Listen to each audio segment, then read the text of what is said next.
You know that feeling when you hear an argument and it just clicks? It feels right, it feels solid, even before you've really had a chance to pick it apart.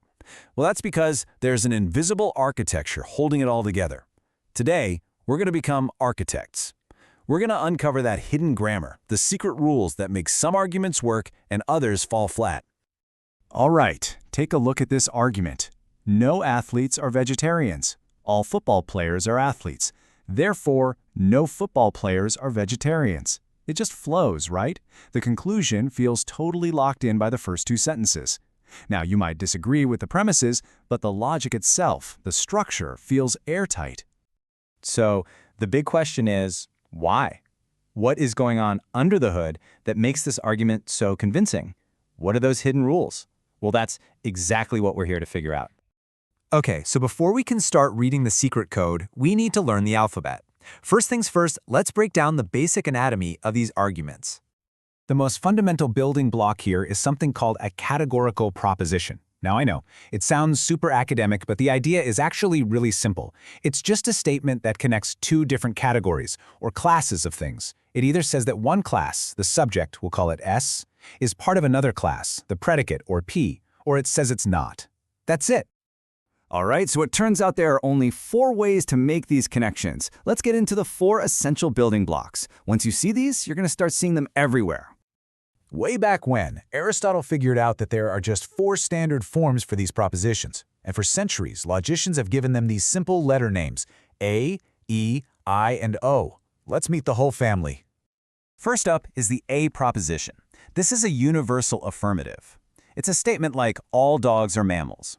It claims that every single member of that subject class S is also a member of the predicate class P. And you can see that perfectly in the Venn diagram. The part of S that's outside of P is shaded out because nothing can exist there. Next, we have the E proposition, the universal negative. This is our no athletes are vegetarians example. It's making a bold claim. These two classes are completely separate. There's zero overlap. That's why the intersection in the diagram is shaded out. It's an empty zone.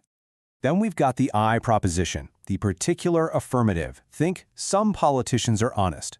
Now here's a really important point. In logic, some just means at least one. It could be 1, it could be 1,000, but we know for sure there's at least one. And that little X in the diagram shows us exactly where that one is, right in the overlapping part. And finally, there's the O proposition, a particular negative. Some dogs are not poodles. Again, this means at least one member of the subject class S is definitely not in the predicate class P. And sure enough, you see that X sitting firmly in the S-only area of the diagram outside of P. Okay, so we have our 4 building blocks, A, E, I, and O. Now we're going to add another layer of analysis. We can describe each one of them using 3 key properties: their quality, their quantity, and a super important concept called distribution. Quality and quantity are pretty straightforward. Quality just asks, is the statement affirming something, like A and I do, or is it denying something, like E and O? And quantity asks, is it talking about all members of the class, that's universal, or just some of them, that's particular? And here's a fun little fact. The letters come from the Latin words affirmo for the affirmative A and I, and nego for the negative E and O. Pretty cool, huh? Now for distribution. Okay, this concept is a little trickier, but it is absolutely crucial.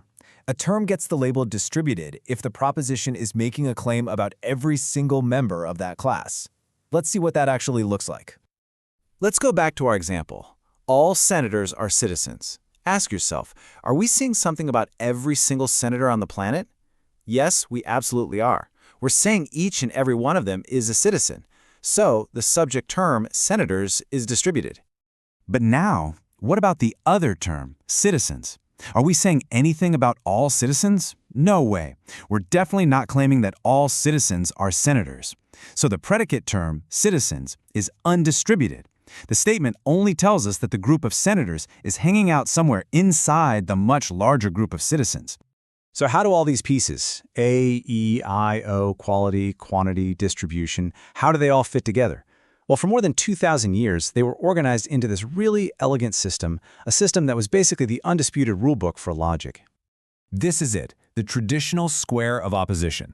Aristotle pioneered it, and it's a brilliant little map of how these 4 propositions relate to each other.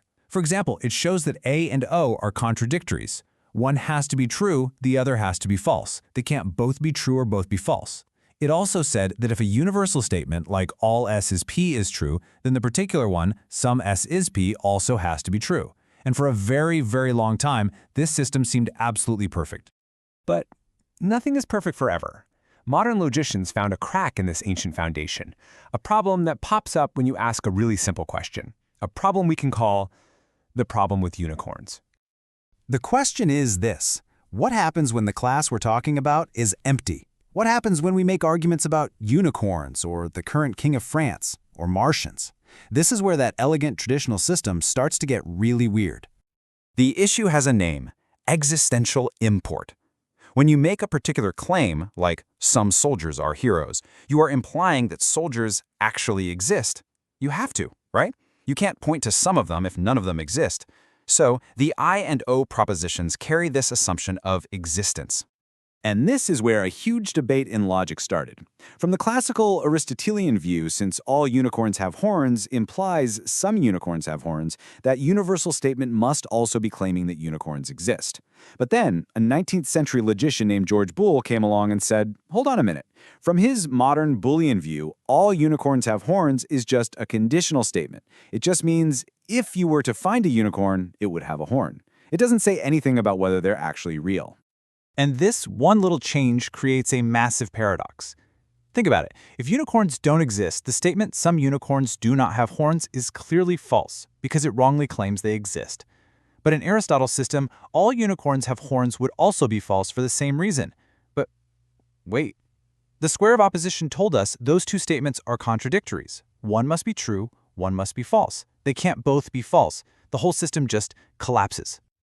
So, to fix the unicorn paradox, logic needed an upgrade. We now rely on that more robust Boolean interpretation, which gives us a modern, more powerful rulebook for our arguments. This modern system solves the problem by being crystal clear. Universal propositions, A and E, do not have existential import. They don't claim that the things they talk about exist, but particular propositions, I and O, do. And this table right here, this is the whole thing in a nutshell. This is your ultimate cheat sheet. It lays out the quantity, the quality, and, most important for testing arguments, which terms are distributed in each of the four forms. This is the engine room of modern deductive logic. So behind every political claim, every advertisement, every single argument you hear, there is a logical structure. And now you can see it. You have this new superpower, a new lens for looking at the world. So the only question left is, how are you going to use it?